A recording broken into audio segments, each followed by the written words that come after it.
Hello everyone. अभी मैं आपको बता रहा हूँ मॉडुलर रेशियो के बारे में। तो सबसे पहले मॉडुलर रेशियो होता क्या है। तो ratio of modular of elasticity of two different material जो भी होंगे आपके, ठीक है ना, कोई भी मटेरियल हो सकते हैं, तो उन्हीं का रेशियो आपका मॉडुलर रेशियो होगा। ठीक है। अब जैसे हमारे सिविल इंजीनियरिंग में बेसिकली जो मटेरियल यूज़ होंगे हमारे, वो या तो होगा स्टील या कॉन्क्रीट। तो ES/EC को हम क्या बोल देते हैं, मॉडुलर रेशियो। ठीक है। तो मॉडुलर रेशियो का यूज़ होता है जो हमारा, वो एक आपका जो कंपोजिट सेक्शन होता है, क्योंकि स्टील है इसमें और कंक्रीट है, तो ये कंपोजिट सेक्शन हो गया।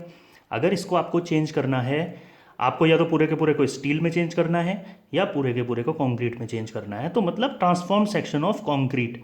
अगर ट्रांसफॉर्म सेक्शन ऑफ कंक्रीट में चेंज करना है तो वो आप इसकी हेल्प से करेंगे।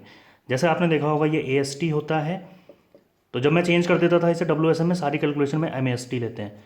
ठीक है। तो मॉडुलर रेशियो का यूज़ हो रहा है। सो WSM is also called modular ratio method. क्योंकि मॉडुलर रेशियो मेथड इसलिए कहा जाता है क्योंकि WSM की जो एनालिसिस होती है वो ट्रांसफॉर्म सेक्शन के बाद ही होती है। ठीक है। अब इसमें मेनली जो है आपका वैल्यूज ऑफ मॉडुलर रेशियो। तो बेसिकली तीन चीज़ें आपको ध्यान रखनी है इसमें, तीन वैल्यूज। ठीक है। पहला विदाउट इफेक्ट ऑफ क्रीप, पहला जो हो जाएगा विदाउट इफेक्ट ऑफ क्रीप। तो विदाउट इफेक्ट ऑफ क्रीप में जो आपकी वैल्यू होगी M इज इक्वल टू होती है आपकी ES/EC। ठीक है। दूसरी होती है आपकी विदाउट इफेक्ट ऑफ क्रीप के बाद पार्शियल इफेक्ट ऑफ क्रीप। मतलब अगर आपने लिया है इसमें पार्शियल इफेक्ट ऑफ क्रीप, तो ये आपकी M is equal to, IS code ने आपको दिए अपने एजम्पशन में WSM के 280 डिवाइडेड बाई 3 सिग्मा CBC, जहां पर सिग्मा CBC क्या है, permissible stress of concrete in bending compression. WSM में permissible stress in bending compression. ठीक है। ये सिग्मा CBC अगर आपको देखना है पेज 81 टेबल 21। ठीक है। क्योंकि WSM आपका पेज 80 से पीछे IS 456 में ही दिया हुआ है, एनेक्सर B में WSM दिया हुआ है। तो टेबल 21 आप एक बार देखना, उसमें आपको सिग्मा CBC पहले कॉलम में ही दिख जाएगा। ठीक है। तीसरी वैल्यू जो होती है with full effect of creep, with full effect of creep. अब फुल इफेक्ट ऑफ क्रीप में जो होगा आपका, ठीक है, उसमें क्या लेंगे, M is equal to ES divided by ECL। ECL मतलब long term modulus of elasticity. ठीक है। ये है शॉर्ट टर्म। तो इसको आप क्या बोल सकते हैं एक वे में, कि शॉर्ट टर्म है ये आपका और ये लॉन्ग टर्म है। ठीक है। तो ये हो जाएगा ES, ECL होता है आपका EC इंटू 1 प्लस थीटा।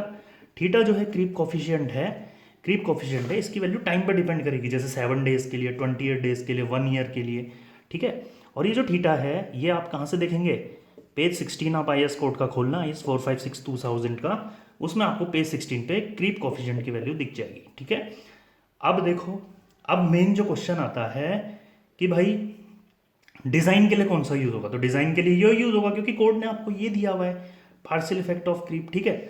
लेकिन अब मैं आपसे एक सवाल पूछ रहा हूँ कि अगर मैं M25 या कोई भी ग्रेड ले लो, M25 ले लो, M30 ले लो, आप कोई भी ग्रेड ले सकते हो, इस ग्रेड की अगर मैं बात करूं, इस ग्रेड पे अगर क्रीप का इफेक्ट बढ़ेगा तो M की वैल्यू घटेगी और M की वैल्यू बढ़ेगी। तो इसको सॉल्व करने के लिए आपको करना क्या पड़ेगा, इसको सॉल्व करने के लिए आपको पहले M की वैल्यू निकालनी पड़ेगी। तो मैंने पहले केस में निकाली M की वैल्यू, तो M is equal to steel का मॉडुलस ऑफ प्लास्टिसिटी 2 × 10⁵ न्यूटन पर mm स्क्वायर। ठीक है। और 5000√25 हो जाएगा FC के। तो इज इक्वल टू ये वैल्यू जो आपकी सॉल्व करने के बाद लगभग आएगी 8 आएगी।